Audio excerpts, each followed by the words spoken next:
Boa noite, pessoal que está nos assistindo.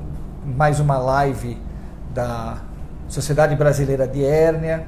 E hoje nós vamos falar aqui sobre um assunto bastante importante, um assunto que gera bastante controvérsia e uma série grande de perguntas, que é sobre a hérnia inguinal. A gente já tem algumas perguntas que foram mandadas, que a gente vai responder, mas que você a qualquer momento pode mandar uma outra pergunta e que nós procuraremos responder. E quando eu falo nós, eu estou aqui na excelente companhia do Dr. Guilherme. Por favor, Guilherme. Boa noite pessoal que está escutando a gente, que está acompanhando a transmissão. Essa é a quarta transmissão, né, da Sociedade Brasileira. Dessa vez voltamos para São Paulo. E é um prazer estar aqui na companhia do Silvio. Meu nome é Guilherme Torres, eu sou cirurgião do aparelho digestivo e cirurgião em geral. E hoje a gente vai falar para vocês sobre um assunto que o Silvio falou, super comum. Talvez seja uma das doenças que a gente mais pega no consultório, né? Como cirurgião geral, que é a hérnia inguinal. E a ideia é falar hoje para vocês aqui de uma forma bem tranquila, sem muito termo técnico, para esclarecer mesmo as dúvidas. A gente tem aqui algumas dúvidas que as pessoas mandaram durante a semana e nós vamos tentar comentar aqui o maior número de perguntas possíveis e, eventualmente, se vocês tiverem mais alguma dúvida, se quiserem fazer mais uma pergunta, enfim, manda lá para o site que a gente recebe aqui em tempo real e tenta comentar, tá bom? Ou alguma pergunta que a gente não possa responder agora, ela vai ficar disponível e nós vamos responder na medida do possível a todas as perguntas que forem feitas. É verdade. Essa live ela fica no Instagram, ela fica durante 24 horas e no Facebook ela fica direto, né? Se você eventualmente vir essa transmissão depois e quiser fazer uma pergunta durante a semana, pode fazer que a gente vai responder. Então vamos começar. Vamos lá? Qual foi a primeira pergunta que apareceu? A primeira pergunta, na verdade, básica, a pergunta básica, né? O que é a hérnia inguinal? Então, a hérnia inguinal, na verdade, é uma protrusão, é uma saída de parte do conteúdo abdominal pela região inguinal por uma fraqueza da musculatura. Pode acontecer tanto de um lado só quanto dos dois lados, pode ser unilateral ou pode ser bilateral. E essa parte do conteúdo do intraabdominal pode ser gordura, pode ser uma parte do intestino delgado, uma parte do intestino grosso, uma parte da bexiga. Então tem uma porção de coisas que podem passar pelo orifício através dessa fraqueza e fazer parte do conteúdo da hérnia inguinal. Para ficar um pouco mais didático, quando eu dou aula de hérnia lá na faculdade, eu costumo começar definindo a hérnia de uma maneira bastante grosseira, que eu falo o seguinte: a hérnia é alguma coisa que sai de onde ela deveria estar para um outro lugar que obviamente não é o local habitual dela, por um buraco que existia ou que foi adquirido. Uhum. Tá? Então é isso exatamente o que você estava falando, é a protrusão do conteúdo, no caso da hérnia inguinal, protrusão do conteúdo abdominal, seja ele gordura, alça, bexiga, útero, ovário, o que quer que seja, até apêndice, às vezes vai embora, por um orifício na região inguinal. Então a passagem, o anel inguinal, o canal inguinal, pelo canal inguinal ou não, né, mas o anel inguinal, o tal do buraco, ele é na região inguinal. Então ela é uma hérnia definida como qualquer outra hérnia, sim, localizada na região inguinal. E aí existem vários tipos, né, de hérnia inguinal, não existe só a hérnia inguinal, então ela é igual sempre, não, ela tem várias classificações, elas têm vários tipos diferentes de hérnia, de acordo com onde está esse buraco, de acordo que daqui para frente vamos chamar de anel inguinal, que todo mundo já entendeu o que é, né? De onde está esse anel inguinal, de onde está essa passagem da protrusão. Se quiser explicar um pouquinho mais, eu jogo a bomba para vocês. Não, é isso mesmo. Existem, na verdade, alguns tipos de hérnia inguinal, mas o importante é que os sintomas de todos os tipos de hérnia inguinal são semelhantes e o tratamento é o mesmo. Então a gente vai comentar mais para frente qual é o tipo mais indicado de tratamento, enfim, quais são os tipos de tratamento que tem para as hérnias inguinais. Mas é isso aí, são basicamente 3 tipos de hérnias, né, na região inguinal. E os sintomas são os mesmos, os sinais são os mesmos, as queixas são as mesmas. para fazer o diagnóstico é um pouco diferente, a gente vai comentar um pouquinho mais para frente também. A gente vai comentar um pouquinho mais para frente, mas vamos tentar deixar um pouquinho mais claro. Quando a gente fala em região inguinal, quando a gente fala na hérnia inguinal, a gente tem basicamente dois tipos. O que a gente chama de da hérnia direta e da hérnia indireta. Né? A hérnia indireta é aquela hérnia que vai aparecer, ela vai usar um anel de uma... É a congênita, eu não quero usar muito termo técnico, que nem o Guilherme pediu para nós aí, não quero usar muito termo técnico para ser uma coisa mais didática, mais palatável para todo mundo. Então, digamos que a hérnia inguinal indireta, de uma maneira grosseira, não só isso, mas de uma maneira grosseira, é aquela hérnia que já pode aparecer no nascimento. E a hérnia inguinal direta, que é uma ruptura da musculatura, uma fraqueza da musculatura, vai aparecer durante a vida do paciente decorrente de algum esforço. É isso aí. Tá? E a terceira é a hérnia femoral, que ela vai aparecer abaixo da prega inguinal. A prega inguinal é quando a gente fica de pé e olha, e no gordinho é mais fácil de ver, né? É aquela linha que fica no final da barriga, onde a barriga faz a curvatura e começa a perna. Ali é a prega inguinal. Se a hérnia aparecer acima dessa prega inguinal, é a hérnia inguinal verdadeira, direta ou indireta. Se ela aparecer abaixo, na raiz da coxa, é a hérnia femoral. É isso aí. E, bom, próxima pergunta, por que elas ocorrem? Então, uma parte você já explicou. Sim. Então, a hérnia inguinal indireta é por uma persistência do conduto, né, uma persistência do canal inguinal.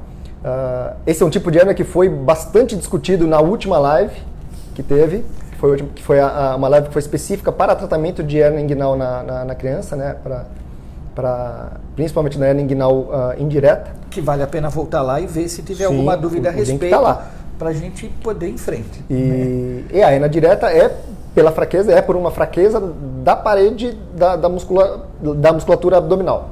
Então, existe o que acontece? Quando a gente faz um esforço, quando aumenta a pressão intraabdominal, os pacientes já têm uma predisposição genética, essa musculatura ela tende a esgarçar e tende a aparecer o abaulamento, né? Tende a aparecer os primeiros sinais e os primeiros sintomas da hérnia inguinal. É onde vai aparecer é o ponto de fraqueza, onde existe uma falha. Se a gente... Vamos tentar fazer uma analogia. Se a gente pegar uma bexiga de aniversário e começar a soprar essa bexiga, então imagina que a pessoa, por qualquer motivo, ou por um esforço físico que ela está fazendo constantemente, por obesidade, alguma coisa qualquer que leve a um aumento da pressão dentro da barriga dessa pessoa. Então imagina que a gente está lá enchendo o nosso balão, enchendo. Chega uma hora que aquela pressão é tão grande que o balão estoura. Por que ele estoura? Porque a parede vai ficar muito fininha e vai aparecer um ponto de fraqueza que não vai resistir àquela pressão aumentada e vai arrebentar. Que é exatamente o que o Guilherme estava explicando. Na parede abdominal existem esses pontos de fraqueza. Então, quando aumenta a pressão abdominal, um desses pontos de fraqueza acaba rompendo. A barriga da gente não estoura, obviamente, né? Mas permite a passagem do conteúdo por ali, que pode ser dentro do canal inguinal, a hérnia indireta, que pode ser na própria musculatura, a hérnia direta, ou pode ser na região da raiz da coxa, que é a hérnia femoral, que são os 3 pontos de fraqueza clássicos, né? Os 3 pontos de fraqueza óbvios dessa região. Isso aí. Tá. O que mais? Quais os sintomas? Essa é uma pergunta bastante comum, né? Eu acho que não tem um dia no consultório que a gente não atenda um paciente com hérnia, que eles perguntam para a gente quais são os sintomas de hérnia, como é que eu sei que eu estou com uma hérnia. Tá? Classicamente é isso que a gente está colocando até agora, vai aparecer um abaulamento. Então, se você tem um carocinho na região inguinal, lembra aquela dobrinha da barriga, se você tem um carocinho naquela região, quando você está de pé, ele tende a aparecer. Quando você faz algum esforço, ele tende a aparecer. Se você deita ou empurra para dentro, ele desaparece. Pode ser uma hérnia. Tá? Como é que eu faço para saber que eu tenho uma hérnia? Procuro um médico. Né? É Tem vários... É curioso, na verdade, tem muitos pacientes que chegam no consultório com... É muito clássico isso de hérnia. O paciente fala, doutor, eu tenho um abaulamento, eu tenho uma tumoração, enfim, eu tenho um inchaço aqui na virilha, quando eu estou de pé e quando eu deito some. Então, essa é a descrição clássica de hérnia inguinal. Então, o paciente quando tosse ou quando faz algum tipo de esforço, quando está na academia, está fazendo esporte, qualquer coisa que faça que aumente a pressão intraabdominal provoca esse abaulamento. Esse abaulamento pode estar seguido de dor ou não. E quando o paciente relaxa, esse abaulamento tende a sumir. Então, a região inguinal tende a voltar ao normal. Esse acho que é a principal, Sim, o principal relato do paciente no consultório. Esse é o clássico, esse é o que a gente acaba encontrando no dia a dia. E quem já teve uma hérnia, fica tão evidente esse tipo de coisa que às vezes o paciente, com certeza acontece com você também, da mãe que traz o filho no consultório, meu filho está com uma hérnia. Mas como é que a senhora sabe? Quem falou para a senhora? Não, eu sei que ele tem uma hérnia. Porque meu marido já teve, era igualzinho, meu irmão teve, era igualzinho. Então, isso que o Guilherme está descrevendo é o típico, é o clássico que raramente foge de ser uma hérnia numa situação dessa como ele estava descrevendo. Né? Pode ser outras coisas, por isso que tem que sempre procurar um médico. Então, o médico sempre tem que examinar para te dar o diagnóstico correto. Essa é a queixa clássica do paciente, é como o paciente percebe esses sintomas em casa. Então, o diagnóstico médico tem que ser feito por um médico. Tá? Então aqui vai uma sugestão nossa. Vocês estão no link do SBH, vocês têm o site do SBH, o Instagram do SBH, o Facebook. Tem uma série de profissionais extremamente qualificados, gente de primeiríssimo time no Brasil inteiro. Tá? Então a SBH, a Sociedade Brasileira de Hérnia, tem médicos no Brasil inteiro. Então entra lá no site, procura na tua região mais próxima um médico e vá conversar com esse médico. Ele é quem vai te dar o diagnóstico de certeza, mas você já consegue ter a suspeita e usa o SBH para confirmar. Tá? E aí vem uma outra pergunta, né? Uma outra pergunta. Em que tipo de pessoas ocorre com mais frequência a hérnia? Então, a hérnia normalmente, elas ocorrem mais frequentemente no gênero masculino. Então, normalmente são 4 vezes maior a incidência de hérnia no gênero masculino do que no gênero feminino. E tem alguns, na verdade, existem alguns fatores de risco que aumentam o risco do paciente desenvolver a hérnia. Quais são esses fatores de risco? Basicamente são os fatores de risco que aumentam a pressão intraabdominal. Então, o que nós temos? Obesidade, tem a gestação, que mais? Tem constipação, paciente com tipo problema pulmonar, com DPLC, qualquer tipo de esforço físico. Os viciados em academia. Os viciados em academia. Os pacientes com problema de próstata. Problema de próstata, tem que fazer um esforço. Tá? Pacientes tabagistas. Os tabagistas e algumas profissões, né? Então, pessoa que trabalha, vou citar alguns exemplos que óbvio que não são borracheiro, estivador do Cais do Porto, gente que trabalha carregando caixas pesadas, atleta de alta performance. Atletas de alta performance, não são todos eles que vão ter hérnia. E as hérnias não é comum só a essas pessoas, mas são fatores de risco. Sim, né? Sem dúvida. Então, dá pra gente suspeitar, só pela profissão do paciente, o tipo de atividade física que ele faz e a queixa dele, a gente já consegue suspeitar que ele está com uma hérnia. Agora, dizer assim que tem um tipo de pessoa que seja mais comum aparecer do que outra. São os fatores de risco. São os fatores de risco. Tem... Exatamente. Não necessariamente o paciente que é atleta de alta performance vai desenvolver hérnia. Precisa ter a predisposição, precisa ter a fraqueza da parede abdominal. Exatamente. E precisa ter o aumento da pressão intraabdominal, né? E aí eu queria ouvir a tua opinião de uma pergunta que a Jussara fez. Depois da gravidez, depois de uma gravidez, é comum ter hérnia? Se sim, por quê? Vamos lá. Obrigado, Jussara, pela pergunta. Para o pessoal que está entrando agora, eu queria, na verdade, apresentar a gente de novo. Eu sou o Dr. Guilherme Torres, estou aqui com o Dr. Silvio Gabor. Nós estamos fazendo a 4ª live agora da Sociedade Brasileira de Hérnia. Estamos falando hoje sobre hérnia inguinal. Então, respondendo a pergunta, depois da gestação, depois da gravidez, na verdade, a gestação, pelo aumento da pressão intra-abdominal, aumenta bastante a chance de desenvolver a hérnia inguinal. Não necessariamente a pessoa que fica grávida, que tem a gestação, vai desenvolver. Uma vez formada a hérnia inguinal, ela não vai sumir. Isso não tem jeito, porque esgarçou a musculatura. Então, paciente que tem a hérnia inguinal, que desenvolve o abaulamento, mesmo depois que a gestação acaba, que o filho nasce, depois do parto, a hérnia inguinal, na imensa maioria das vezes, ela não some. Então... Não, pois é, eu adorei a pergunta da Jussara, tá? Porque ela perguntou por que depois da gravidez é comum ter hérnia. Jussara, é na gravidez que a hérnia aparece, não é depois. Não é depois. Você desenvolveu, ou quem, não sei se é o seu caso ou não, mas quem desenvolveu uma hérnia durante a gravidez, desenvolveu durante a gravidez. Só que o útero está lá, está grande, está ocupando um espaço, às vezes está fechando o anel pela própria presença do útero. A hora que o útero volta para o normal, aquele anel fica livre e a hérnia começa a se manifestar depois da gravidez. Ok, concordo, mas o aparecimento da hérnia é durante o período gestacional. Bem legal a tua pergunta. Mesmo. Que é pelo aumento da pressão intra-abdominal, né? Que é, sim. Gravidez aumenta a pressão abdominal? Sim. Um bocado, né? Um bocado. Tá certo. O umbigo só sai, né? Fica aquele umbigo para fora. Não, isso aí a gente fala depois.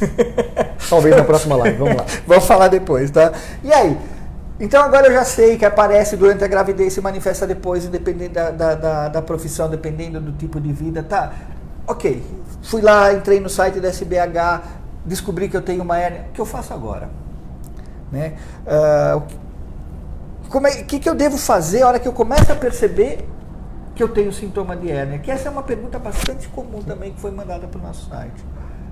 Na verdade, a primeira pergunta é quem eu devo procurar?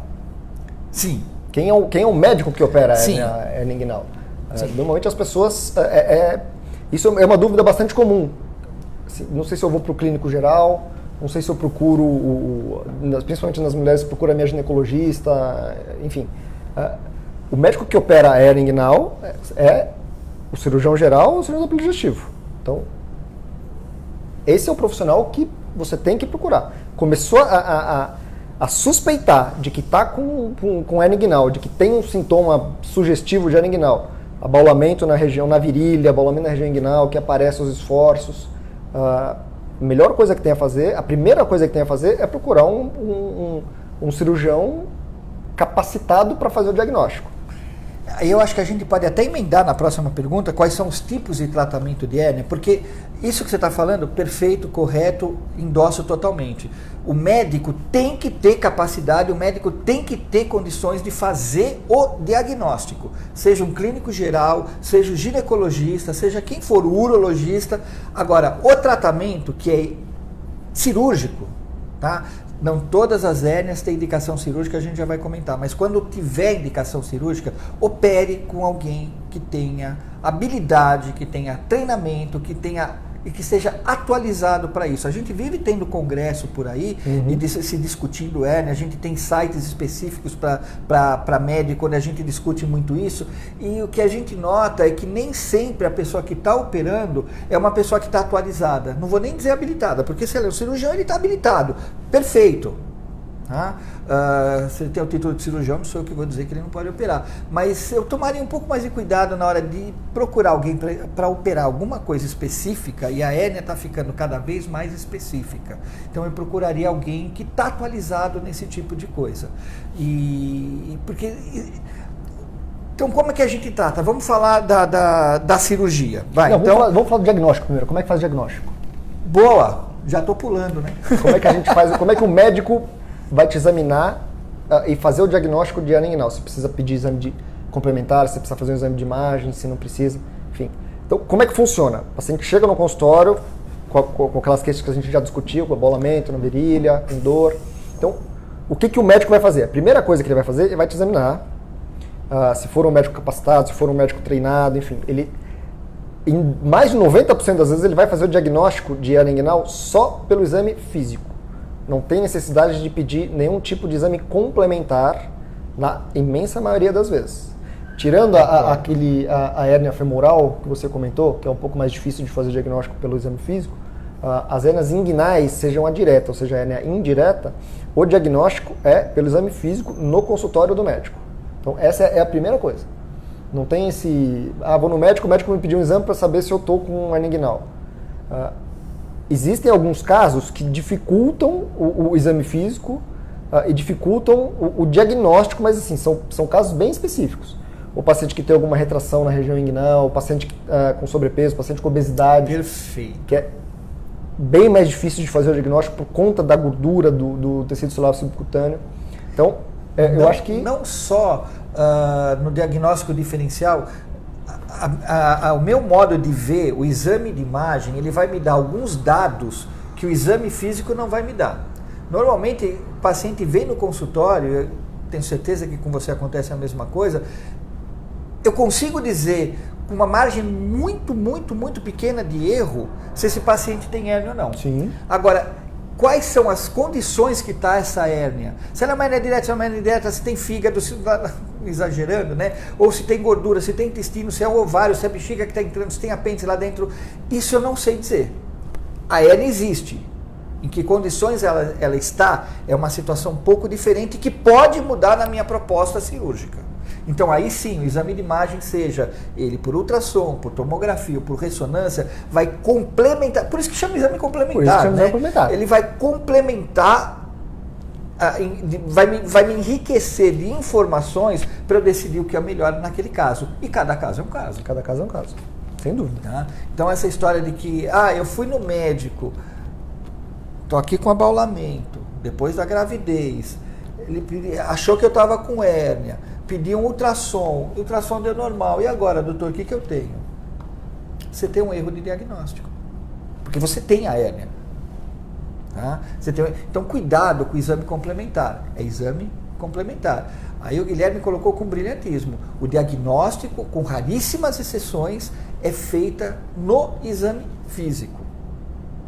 Tá? Isso é uma coisa que precisa ficar clara, que precisa ficar que é importante que fique muito claro para vocês. Tá? E aí depois o exame... então não precisa fazer ultrassom? Não precisa fazer tomografia? Precisa, para dar informações a mais. Mas pro diagnóstico, é o dedinho no anel. Tá? E não são em todos os casos que precisa também fazer exame complementar. Não.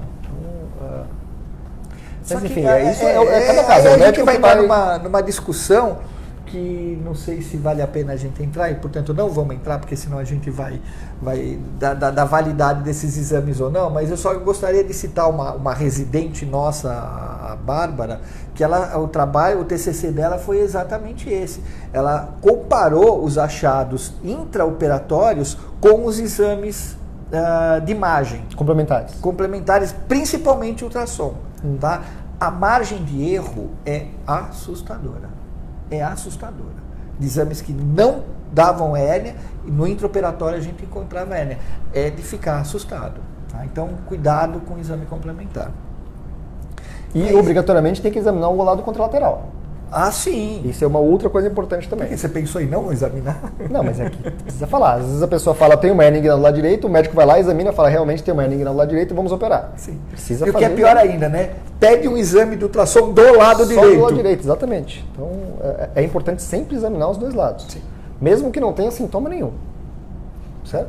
Porque o que a gente vai fazer? Fato. A gente vai tratar um paciente que está com uma hérnia. Né? Sim. Não vem no meu consultório, nem no seu, nem de ninguém da SBH, uma hérnia com paciente em volta. Então vamos tratar o paciente portador de hérnia. O paciente portador de hérnia. Isso é fundamental e cuidado para isso não se perder no caminho. E aí? Muito bem, o que mais temos aqui? Então, só posso curar a hérnia? Não, quais os tipos de tratamentos? Quais os tratamentos? Na verdade, é uma pergunta que a gente pode emendar, né? Quais são os tipos de tratamento? Tratamento da hérnia é cirúrgico. Só tem um. Só tem um, é cirúrgico, ponto. Não existe medicação para tratar hérnia, não existe cinta que trate hérnia, a famosa funda que todo mundo fala, eu vi o pessoal usando funda para tratar hérnia. Tá errado. Para tratar, né? Ela não trata a hérnia. Pode melhorar sintomas. Mas se é um problema muscular, se eu voltar na academia e fizer mais atividade ainda, reforçar esse músculo, eu não melhoro? Não melhora. Esse não é um tipo de músculo que você consegue reforçar com a academia. Pelo contrário, Por né? mais você coisa pode que você piorar. faça. Você pode piorar ainda mais a tua hérnia, né? Que é exatamente o que o Bruno está perguntando para a gente. Ele está dizendo que ele é fisiculturista e que ele tem uma hérnia inguinal. Ele quer saber se ele operar, pode voltar pela profissão dele, pelo fato dele ser fisiculturista? Ele pode voltar a treinar ou pode voltar a ter hérnia? Pelo que eu entendi, se eu operar pode voltar, é voltar a ter hérnia. É voltar a ter hérnia. Olha, Bruno, obrigado também. Queria agradecer a pergunta. Toda hérnia operada tem chance de voltar. Independente da técnica correta que você faça, independente do material correto que você use. Tanto que tem um nome específico, isso se chama hérnia inguinal recidivada. Então, toda hérnia tem chance de voltar. Pode voltar por diversos fatores. Pode voltar porque você fez algum exercício ou fez algum esforço antes do período de afastamento, que tem que ficar em resguardo. Então, a gente depois vai falar sobre isso, quanto tempo depois que opera você tem que ficar de repouso, quanto tempo você pode voltar a fazer atividade física, quanto tempo você pode voltar a fazer esporte, enfim. Mas mesmo operando a hérnia de modo correto, existe uma chance. Hoje em dia, pelas técnicas que a gente tem, que são técnicas super já estabelecidas, sim, seja por laparoscopia, seja por uso da plataforma robótica, seja pela técnica tradicional, que é a cirurgia convencional, que a gente chama, né, que é a inguinotomia, aberta. sempre tem chance da hérnia voltar. Não necessariamente ela precisa voltar nos primeiros 6 meses, ou ela pode voltar daqui 5 anos, daqui 10 anos, enfim. Então, sempre existe essa possibilidade. É uma possibilidade pequena, normalmente é menos de 5% de chance. Com o uso da tela. Com o uso da tela. Eu não vou nem discutir cirurgia sem tela aqui, porque eu acho que a gente já virou essa página. Já. Hoje não se admite mais uma cirurgia de hérnia sem a colocação da tela. Tá? Então, essa é a pergunta, inclusive. Essa é a pergunta. É a próxima pergunta. É a próxima. Quais os tipos de tratamento para hérnia inguinal? O tratamento da hérnia inguinal, já que eu fui menos clássico no início, então vou de novo ser menos clássico. O tratamento da hérnia inguinal é fechar o orifício de passagem, é fechar aquele anel. Como você vai fazer isso? Hoje em dia, antigamente a gente ia lá, dava ponto, fechava e voltava tudo, né? Então hoje que a gente estava falando, não se admite mais o uso da cirurgia sem a tela. Então esse espaço, esse buraco, esse orifício, esse anel, nós vamos fechar com uma tela. É um manchão. Parece um mosquiteiro, mas a ideia é do manchão de um pneu. Tá? Por que se faz isso? Porque o músculo ele tem uma coisa que chama memória. Ele tende a voltar à posição que ele estava. Então ele estava aqui afastado. Eu aproximo ele tem a tendência de afastar de novo. Então o que a gente faz? A gente vai lá e coloca uma tela, que é isso aqui. Tá? O músculo está na posição normal dele. Então ele não volta, ele não quer mais voltar porque ele já está lá. Só que o espaço está fechado por conta dessa tela, que é o que a gente chama hoje das técnicas tension free ou sem tensão. Isso diminui a possibilidade de uma recidiva de da hérnia voltar. Como eu vou colocar essa tela lá dentro? Pode ser aberta, pode ser laparoscopia. Tem uma série de maneiras da gente fazer. Que posição eu vou colocar? Que tipo de tela eu vou colocar? Eu acho que isso é uma coisa assim que é de caso a caso. E a gente vai procurar não ser específico para nenhum caso. Tá? Então, de uma maneira geral, a gente tem que ir lá colocar uma tela para o músculo ficar na posição dele, mas aquele espaço que apareceu entre o músculo está fechado, seja por cima na aberta, seja por baixo na laparoscopia. Tá? Então, basicamente, são esses dois tipos, né? Que a gente vai colocar a tela, a gente vai colocar a tela. O Brasil é muito grande, ainda existe hoje alguns lugares que fazem a cirurgia de correção de hérnia inguinal sem tela. Talvez pela falta de disponibilidade de material, enfim, isso a gente não vai discutir. Não vou discutir a técnica cirúrgica num lugar que não tem a tela. Mas se tiver possibilidade, se tiver disponibilidade de tela, hoje obrigatoriamente tem que colocar a tela. Correto? Correto. E Correto. aí existem, que nem o senhor falou, existem dois tipos de jeitos da gente operar. Existe o jeito da gente operar com cirurgia aberta, cirurgia convencional, e existe o jeito de colocar por laparoscopia, que hoje em dia é o que está mais em moda, digamos assim, é o que está mais na vitrine. É mais usada a laparoscopia, desde que possível se use a laparoscopia. Está provado, a literatura médica já mostra para gente que a agressão cirúrgica da laparoscopia é menor do que a agressão cirúrgica da técnica aberta. E aí eu vou responder a pergunta do Rafael, que ele me pergunta se na laparoscopia ele pode voltar para as atividades normais dele de uma maneira mais rápida.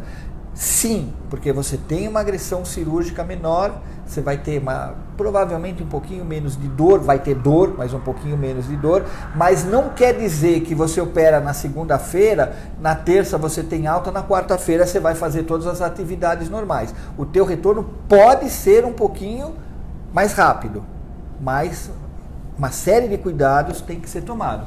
E aí, se você quiser complementar alguma coisa a respeito desse tempo eu particularmente, eu libero o paciente para dirigir, na laparoscopia, eu libero o paciente para dirigir, para atividades do dia a dia dele, para trabalhar, até para atividades sexuais, num período de 7 a 10 dias, vou liberar esse paciente para voltar para atividade física um pouquinho mais intensa, começar a partir de 28, 30 dias, vai 4 semanas e pouquinho, e totalmente normal a partir de 60 dias. Não sei se você tem alguma coisa diferente. Na técnica aberta, isso acaba ficando um pouquinho mais arrastado, tá? Mas, de novo, é mais rápido, mas não é imediato. Não é imediato. Essa pergunta de quanto tempo vou ficar afastado, não existe um número mágico. Então, isso cada cirurgião tem o seu protocolo, cada cirurgião tem a sua conduta. Isso varia muito de caso para caso. Então, é diferente você operar uma hérnia inguinal num paciente jovem, uma hérnia relativamente pequena, do que operar uma hérnia recidivada ou uma hérnia inguinoescrotal que desce até a bolsa testicular. Então, o período que esse paciente vai voltar às atividades, principalmente as atividades físicas, seja academia, seja esporte, vai variar muito de acordo com o tipo de hérnia e de acordo com a técnica que foi usada.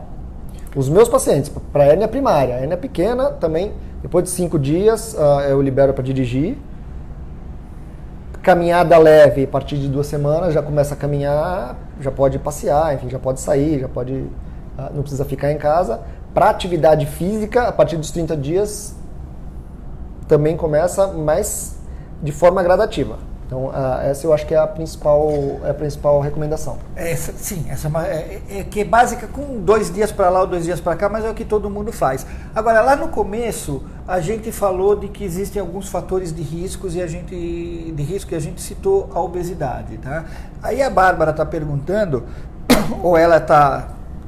não sei se ela está perguntando, se ela está afirmando, né, que o médico que ela procurou não quer operar. Ela tem uma hérnia próxima à região do umbigo, mas que por conta de sobrepeso, de excesso de peso, enfim, o colega não quer que ela opere. Você tem alguma recomendação? Eu particularmente, IMC acima de 32, eu não opero. Tá? A possibilidade de que tenha uma infecção da ferida, a possibilidade de que esse paciente tenha algum problema de recidiva ou que tenha alguma outra complicação é maior. Isso a literatura mostra, inclusive tem alguns sites aí que a gente consulta e que ele dá, a gente coloca lá se o paciente é fumante, se ele é obeso, ele dá fator de risco. Então, provavelmente o colega tem essa noção, se ele não entrou exatamente nesse site, mas ele deve ter essa noção de que a obesidade, sim, é um fator de piora no prognóstico do resultado.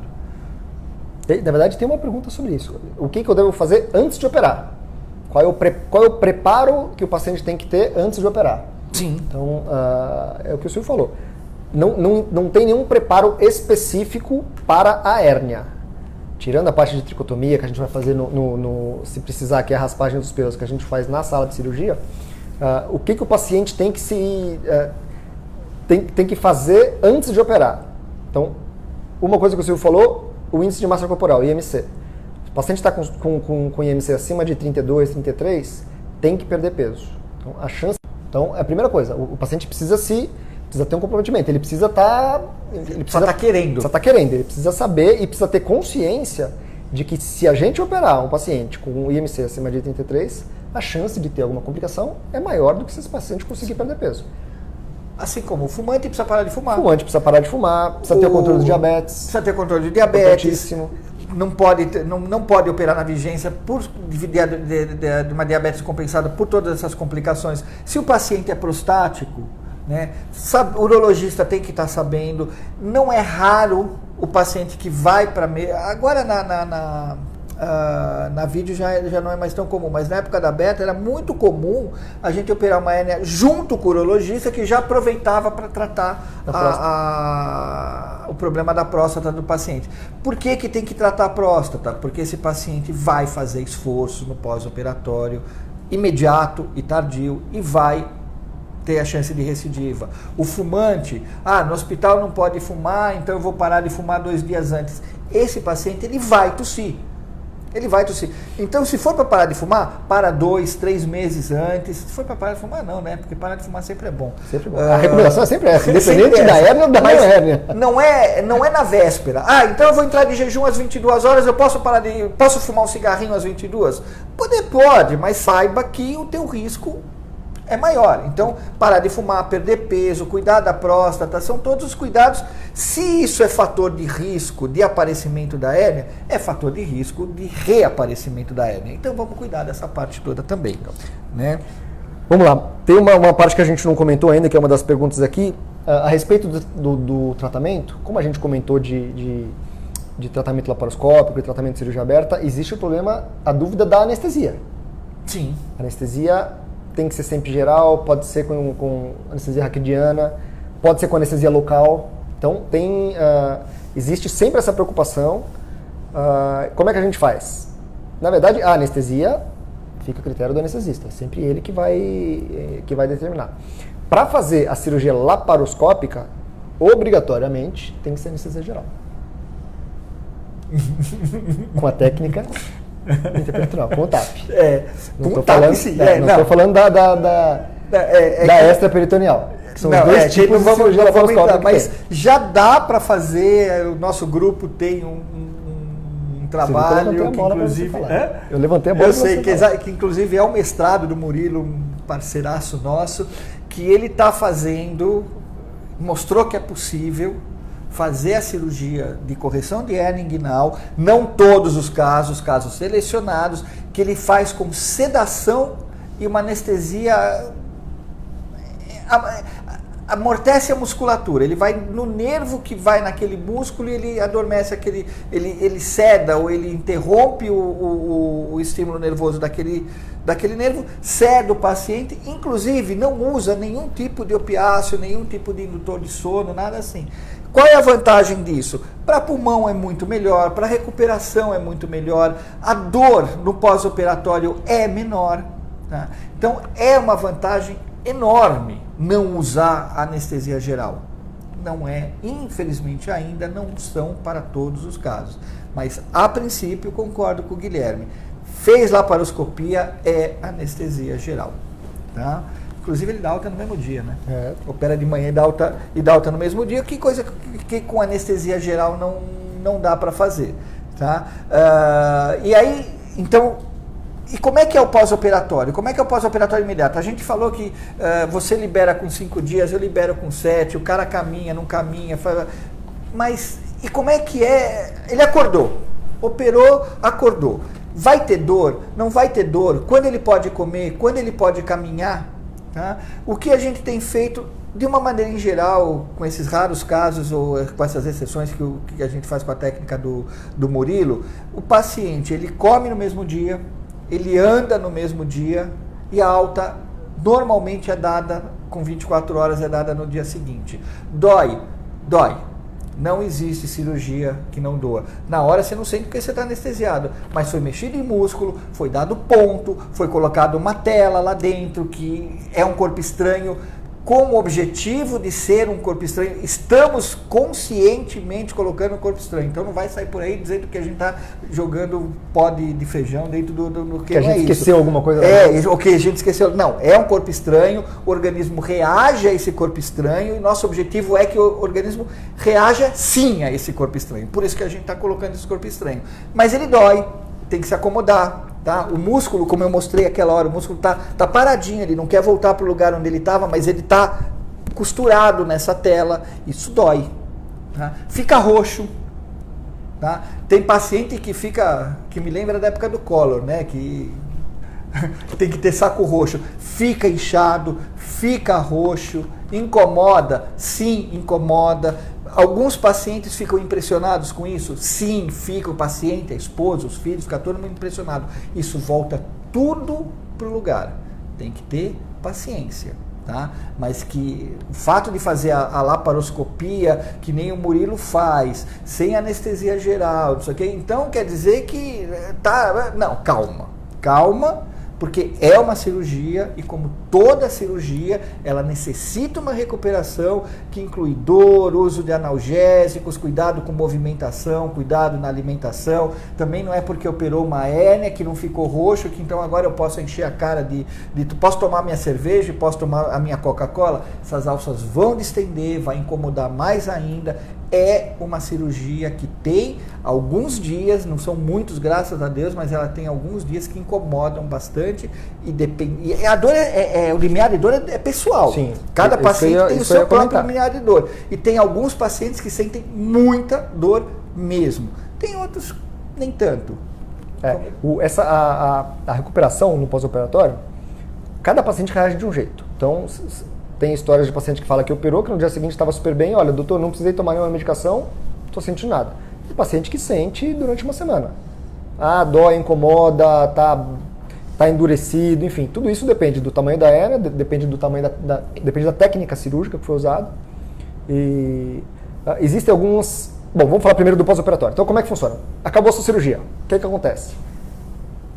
Se for anestesia geral, se for sedação, enfim, você vai para a recuperação anestésica, que é dentro do centro cirúrgico, fica lá um tempo até estar bem acordado, até estar com um pouco menos de dor, o anestesista vai te avaliando, vai fazendo medicação para dor se precisar. A hora que estiver bem acordado, vai para o quarto. Chegando no quarto, se estiver sentindo bem, se estiver bem acordado, já pode começar a comer. Então não precisa de jejum pós-operatório, porque não tem nenhuma manipulação da intraabdominal, do intestino, enfim, se for uma hérnia. Às vezes é comer a comida do hospital, né? Mas aí é outro problema. Mas enfim, não tem restrição alimentar, você pode comer a comida que o médico autorizou a você comer, então não pode trazer comida de fora, naturalmente, mas já final da tarde, se operou de manhã, no final da tarde já pode levantar, se quiser ir ao banheiro, pode ir ao banheiro. Presta atenção, Mariana, ele está respondendo a tua pergunta. Tem algumas, eu, por exemplo, tenho o costume, na laparoscopia, de fazer uma sondagem vesical de alívio. O que a gente faz? A gente tem que esvaziar a bexiga antes de operar. Porque se a bexiga estiver cheia, na laparoscopia, a bexiga ela fica muito próxima do local onde a gente tem que fixar a tela. Então ela acaba atrapalhando. Então depois que o paciente é anestesiado, não sente nada, enfim, nem percebe que está sendo sondado, ele não acorda com essa sonda, a gente tira a sonda antes dele acordar. Existe uma manipulação ali da uretra, então a primeira vez que esse paciente vai urinar, pode ser que arda um pouco e pode ser que saia um pouquinho de sangue. Então as primeiras gotas às vezes saem um pouquinho de sangue.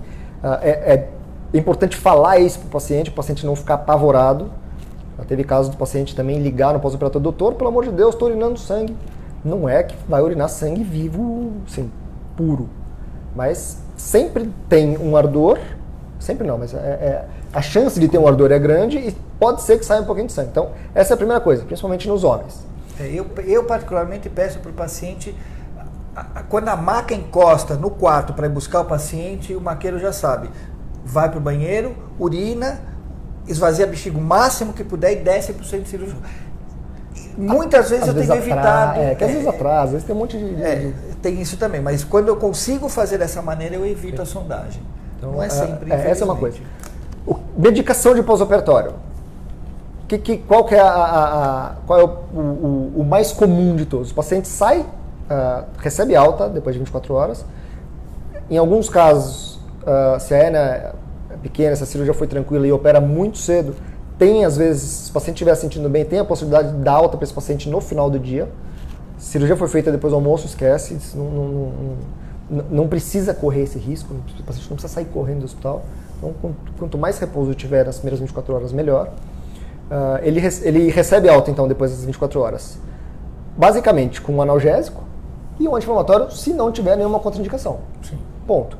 Não precisa tomar antibiótico, não precisa tomar nenhum tipo de... Não sair tomando morfina, nada disso. Então, dói. Como qualquer outra cirurgia. Qualquer procedimento cirúrgico que tenha trauma, vai doer. Alguns pacientes reclamam um pouco mais, alguns pacientes reclamam um pouco menos, mas todos eles vão sentir algum tipo de dor, certo?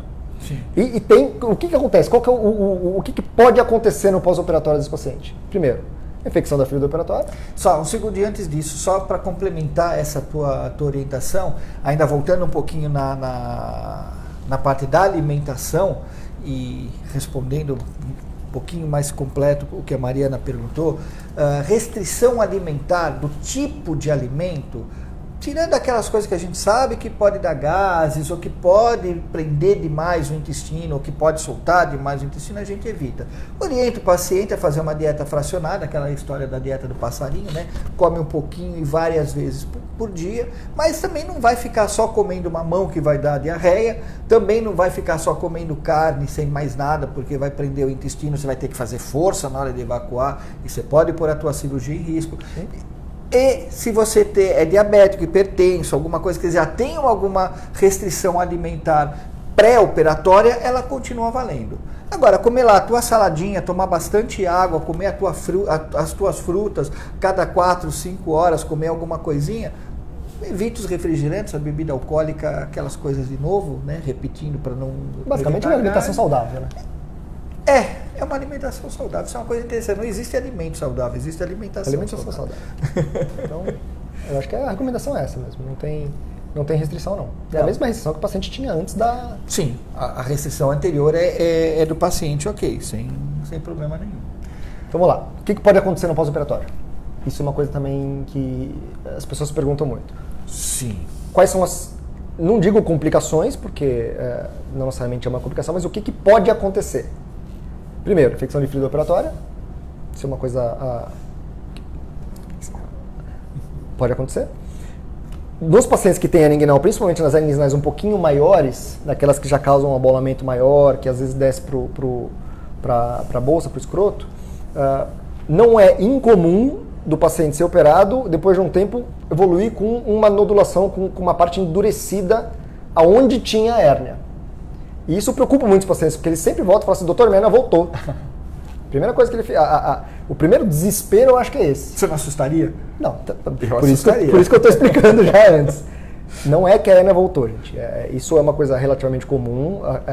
Aonde tinha hérnia, junta um pouco de líquido, forma ali um seroma, forma uma parte mais endurecida e com o repouso e com o tempo, o corpo vai absorvendo essa parte, essa área mais endurecida e volta ao normal.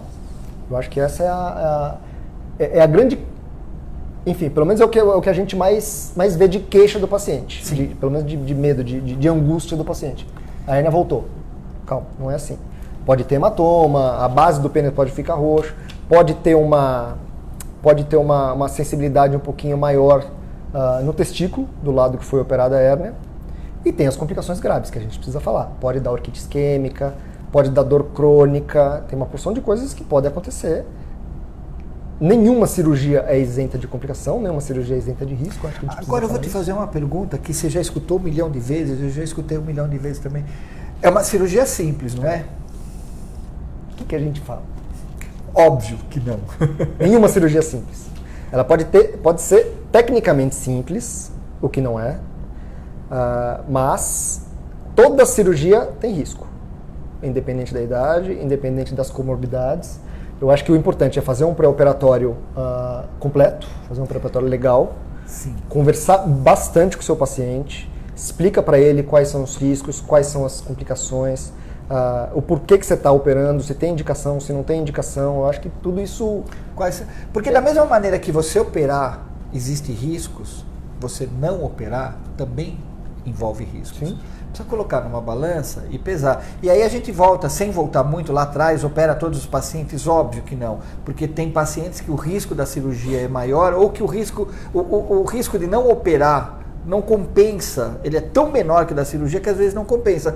Ele pode ter que operar mais para frente, mas nesse momento não tem nenhuma indicação. Então não existe cirurgia assim. A comparação que eu costumo fazer, nós vamos atravessar uma rua. Tá?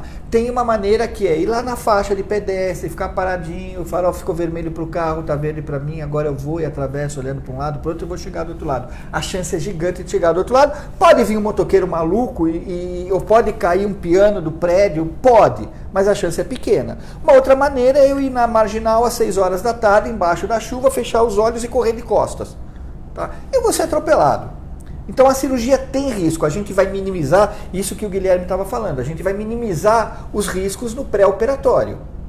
A gente não vai eliminar todos os riscos, a gente vai minimizar os riscos. Tá? Mesmo assim os riscos existem aquelas complicações que são leves, que é dor, é hematoma, é o saco roxo, é ficar inchado, que vai melhorar, vai desaparecer, ok. Existem as complicações graves, que é perda de irrigação do testículo, que é gerando essa orquite isquêmica que ele falou, que pode voltar ou não, pode existir atrofia do testículo, homem, lógico, que vai ficar com o testículo menor para o resto da vida. Ele pode ter uma dor crônica, que é o que ele estava falando, que quando lesa um nervo, passa uma série de nervos nessa região, daí de novo a insistência de que alguém habituado, alguém muito treinado a faça a sua cirurgia, se tiver uma lesão desse nervo, você vai ficar com uma dor crônica. O que é a dor crônica? A dor crônica é a dor que vai ficar até prova em contrário para sempre. Então, não vale a pena você fazer uma cirurgia de uma hérnia que não te incomoda simplesmente porque você acha que meu irmão operou, eu tenho que operar também, e sair dessa história com uma dor crônica. Tá? Então, precisa tomar muito cuidado com esse tipo de coisa. E quem já teve casos de dor crônica, quem já viu casos de dor crônica, sabe como que funciona. Às vezes, precisa voltar para a mesa para fazer um outro tipo de cirurgia, que é um tratamento em cima desses nervos lesados, que não é fácil, não é qualquer um que faz e que pode não dar certo. Né? Então, vamos olhar direitinho o que está sendo feito, porque o resumo de tudo isso, a cirurgia não é simples. Tá? Posso perguntar, produção? Dá tempo de mais uma? Na verdade tem mais duas. Quer escolher? Ó, faz a última. Existe como evitar o surgimento de uma hérnia? Pode fazer as duas? Ótimo, então vamos lá. Existe como evitar o surgimento da hérnia? Olha, curto e grosso. Eu não vou mais para academia porque eu não quero ter hérnia. Ou não vou mais praticar atividade física, enfim. Não. Se tiver predisposição de ter hérnia, vai ter hérnia. Independente de fazer atividade física ou não, independente de praticar esporte, independente de qualquer coisa que você faça, se tiver predisposição, vai ter. Então, tudo não bem. necessariamente agora, pode ser mais para frente. Então, posso ficar gordo, fumante e diabético? Posso continuar? Mas aí é pro resto da saúde. Aí aquela história. Isso. A gente consegue, ou nós, vamos falar bonitinho, nós conseguimos diminuir a probabilidade, a gente consegue eliminar fator de risco. Eliminar o fator de risco. Diminui a chance de ter hérnia, sim, isso a gente consegue. Agora, te falar, faz isso que você não vai ter hérnia, não. Se alguém te falou isso, cuidado, tá? Não existe uma maneira eficaz de falar, faça isso que nunca na vida você vai ter hérnia. Isso não existe. Não existe. Eu acho que, bom, tem mais uma pergunta que a gente comentou muito pouco. Fala. Não é essa última. A última, na hora da última você aí. Diagnostiquei uma hérnia no exame de imagem, fiz um ultrassom, meu clínico pediu um ultrassom, apareceu uma hérnia. Toda hérnia precisa operar? Não. Toda hérnia inguinal diagnosticada precisa operar? Naquele momento, não. Depende de uma série de fatores, depende da situação, depende de outras doenças que esse paciente tenha. depende da disponibilidade de tempo desse paciente, que isso é uma coisa que a gente não pode esquecer, que é extremamente importante. Pô, eu tenho uma hérnia, eu preciso operar agora, na época do Natal, eu vou viajar para ver meu filho que mora na Austrália, eu preciso operar agora? Não, opera depois, com calma. Em algum momento esse paciente vai acabar operando. E mais interessante é que a literatura mostra pra gente que hérnia diagnosticada é hérnia operada. Isso você aprendeu e eu aprendi. Tá? Mas tudo bem. Hérnia diagnosticada é hérnia operada porque existe o risco dela encarcerar, que por aí se fala normalmente que a hérnia supurou. Ela não supura, ela encarcera ou ela estrangula, e aí pode ter comprometimento da vitalidade daquele tecido que está preso. Ele entra no anel, não sai mais, perde a irrigação sanguínea e vai necrosar. E a gente tem muito medo disso, então a gente fala, hoje a gente sabe que não, que a maior parte dos pacientes que não operam naquele momento acabam operando mais para frente por conta de dor, que a possibilidade disso encarcerar ou, vamos usar o termo inapropriado, de supurar, não é essa a verdade. Então, o que particularmente Silvio, oriento os meus pacientes, programe-se, porque um dia você vai precisar. Se dá para ser agora, ok. Se dá para ser lá na frente, ok também. Saiba que você tem a hérnia, são esses os fatores de riscos que eu não vou citar porque a gente já comentou. Vamos eliminar esses fatores de risco e opera na primeira oportunidade que você tiver. Fala com a tua esposa, filho, marido, patrão, vizinho, com quem você quiser, olha a tua agenda, mas programe-se porque um dia você vai precisar fazer. Eu acho que isso tem que ficar claro. O paciente que tem hérnia inguinal, não necessariamente ele tem indicação cirúrgica naquele momento. Se for um achado de exame, olha, não tenho dor, acharam uma hérnia inguinal, não sinto nada, nem sabia que tinha, não tem indicação cirúrgica naquele momento. O único tratamento para esta hérnia que acharam é cirúrgico. Isso é fato. Isso também não tem discussão. Se precisa operar agora, se dá para esperar um pouco mais, se dá para esperar se programar, se dá para falar, olha, agora não consigo, não posso deixar de trabalhar, enfim. Se for uma hérnia assintomática, não tem problema nenhum. Continua acompanhando com o seu médico, tem que ter um retorno, acho que no consultório, para ele continuar te examinando e falar, olha, a hérnia cresceu, ela começou a dar alguns sintomas. Aí é outra conversa. Então, sim, começou a dar sintoma, não tem muito como escapar. Não precisa sair correndo sem internar no primeiro pronto-socorro para operar. Dá para fazer um pré-operatório com calma, dá para programar. Aquela bolinha que aparece quando ele faz força, deita, reduz, não vai mais para dentro, ele deita, ela continua lá, se ele tenta empurrar, ela não volta e dói. Então esse paciente está numa situação diferente. Aí não é uma hérnia sintomática, aí é uma hérnia sintomática. Sim. Essa é uma coisa importante. Se você tem uma hérnia, já sabe que tem uma hérnia, está esperando para operar, ou está se programando, vou tentar operar no ano que vem, enfim. Se essa hérnia sai, começa a doer e ela não volta quando você deita, quando você relaxa, isso é uma outra condição. Isso é uma complicação da hérnia inguinal. Essa hérnia provavelmente ela encarcerou, ela ficou presa lá. Não sei qual é a parte a parte do órgão intraabdominal que está preso. Pode ser que seja só uma gordura, pode ser que seja o intestino. Eventualmente, se for o intestino e ela estiver encarcerado, pode ser que o exprimento sanguíneo dessa parte do intestino seja interrompido e aí vira uma cirurgia de urgência. Aí é de urgência. Acabou. Então, assim, aí é isso que a gente está tentando. Essa é a mensagem que a gente quer passar. Se você tem uma hérnia, começou a doer, não volta, começou a ficar vermelho em volta, comecei a vomitar, vai para o pronto-socorro mais próximo. Então, eu acho que isso tem que ficar bem claro para o paciente. E de qualquer maneira, tem a suspeita de uma hérnia ou já tem uma hérnia diagnosticada, procura um médico da área, óbvio, e faça o acompanhamento. Sim. Ele vai te explicar em que situação você está, qual desses degraus da escada você está, se dá para esperar ou se não dá para esperar, se precisa fazer alguma coisa para melhorar a tua situação até você operar, ou se você vai operar agora, se você pode operar quando você quiser. Isso uma pessoa habilitada, que não é a comadre, pode te dizer e pode te falar. Mas se tem uma suspeita, procura alguém que vai te orientar nessa parte. É isso aí.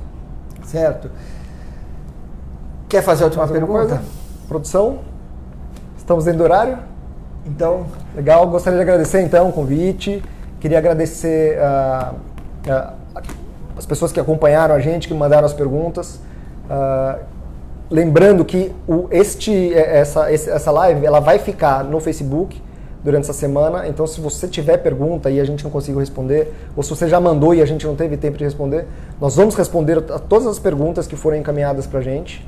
Compromisso nosso. Compromisso nosso, isso é uma promessa. E o que mais? Eu acho que é isso, né? E lembrar do site, né? Tanto no Facebook quanto no Instagram, o SB Hérnia. Eu não lembro. Põe lá no Google, Sociedade Brasileira de Hérnia, que você vai ter todos os canais.